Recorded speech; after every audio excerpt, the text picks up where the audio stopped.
Love Furniture er en designvirksomhed, der blev startet af Olaf Lund og Eva Parmann i 2006. De er begge uddannet på Arkitektskolen i Aarhus og har mange års erfaring med design og arkitektur. De laver møbler af høj kvalitet og med fokus på den gode idé, uanset trend, fornuft og markedsstrømninger.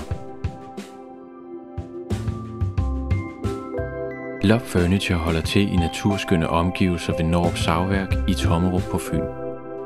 Olaf Lund overtog i 1997 savværket og restaurerede hovedbygningen, som i dag danner rammen om virksomheden. Her finder man også butik og showroom for Love Furnitures møbler.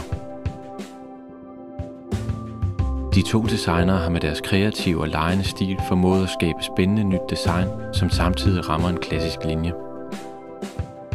De centrale værdier for de to designere er fantasi, innovation og kvalitet. Disse værdier afspejles i de kompromisløse og unikke møbler.